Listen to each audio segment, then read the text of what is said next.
Presiden Prabowo akui merasa geram lantaran hukuman koruptor sering ringan. Ya, saya juga akui merasa geram sama Bapak Presiden Prabowo. Karena Bapak Prabowo hanya ngomong geram, tidak langsung ambil tindakan. Interview Prabowo dengan para pemret semakin meyakinkan gue bahwa Presiden Prabowo memang mengarah ke civil phobia. Apakah demo-demo itu murni atau ada yang bayar? Kekuatan-kekuatan asing yang ingin adu domba. Ada hal lucu tapi dianggap ironis. Seorang presenter berita dari Metro TV yang kita tahu beberapa hari terakhir itu viral karena dianggap satirnya itu menarik, teman-teman. Tapi ada yang anggap ini ngerusak bangsa. Serius nih. Iya, kalau harga cabai mahal jangan makan yang pedes. Saran yang sangat menarik ya. Jadi nanti kalau harga rumah mahal jangan beli rumah. Kalau sekolah mahal ya jangan sekolah.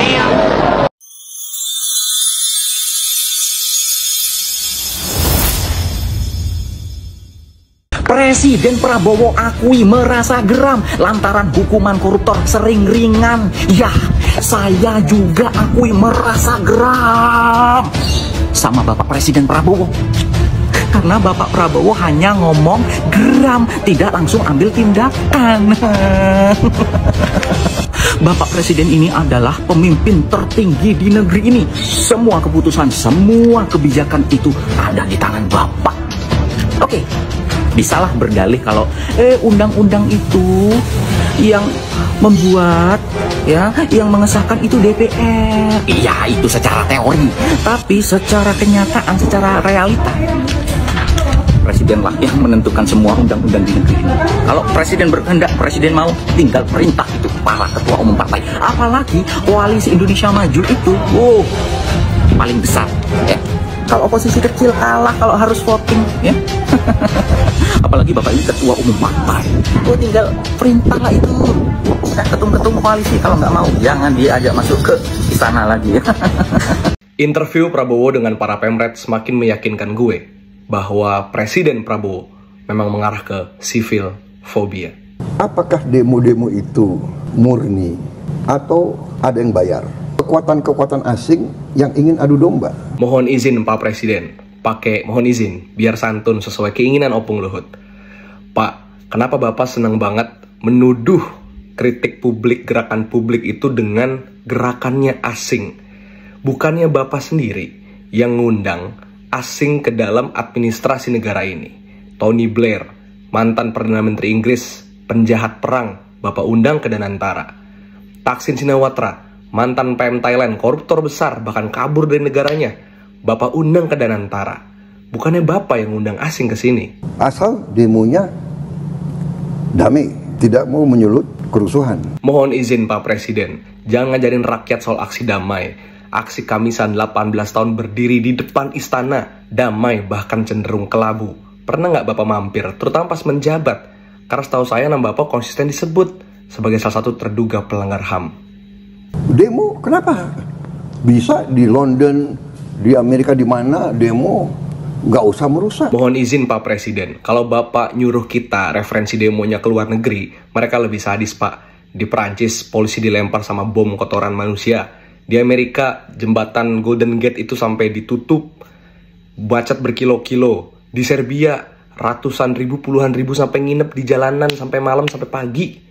Di kita Pak, paling cuma ngomong endasmu, itu juga karena Bapak yang ngajarin kan. 100 demonstrasi, berapa kasus abusive? Mohon izin Pak Presiden, justru pertanyaannya, aksi mana yang gak dapat kekerasan dari aparat? Puluhan kota, puluhan titik aksi tolak RUU TNI. Gojek, medis, masa aksi, sipil, pers, semuanya kena kekerasan. Yang mana yang enggak, Pak? Kalau ada abusive, investigasi dan kita harus proses secara hukum kalau abusive. Mohon izin Bapak Presiden, kalau Bapak bilang yang abusive harus dihukum, copot Kapolrinya sebagai langkah pertama. Karena Bapak bilang ikan busuk dari kepala. Kalau memang ini bukan permintaan Bapak, mungkin permintaan bawahan Bapak. Jadi ayo dong, walk the talk. Saya mau ketemu lah. Mari kita bahas ya kan. Mungkin tidak usah di publik ya. Tokoh-tokoh yang Indonesia gelap. Mohon izin Pak Presiden, kalau mau ngajak diskusi tertutup tokoh yang buat Indonesia gelap, kabur aja dulu. Percayalah nggak mungkin Pak, karena nggak ada. Kita leaderless. Tagar ini milik semua warga sipil yang marah. Jadi kalau Bapak betul-betul penasaran sama kritik kami, kritik publik, kami tunggu di jalan. Gak usah takut sama kami. Kami nggak punya senjata. Yang punya senjata itu aparat yang Bapak selalu bela, tapi selalu mukulin kita. Ada hal lucu tapi dianggap ironis, seorang presenter berita dari Metro TV yang kita tahu beberapa hari terakhir itu viral karena dianggap satirnya itu menarik teman-teman. Tapi ada yang anggap ini ngerusak bangsa. Serius nih. Iya, kalau harga cabai mahal jangan makan yang pedes. Saran yang sangat menarik ya. Jadi nanti kalau harga rumah mahal jangan beli rumah. Kalau sekolah mahal ya jangan sekolah. Ya, tiap hari disuguhi berita korupsi, rakyat capek, saya juga capek baca beritanya ya.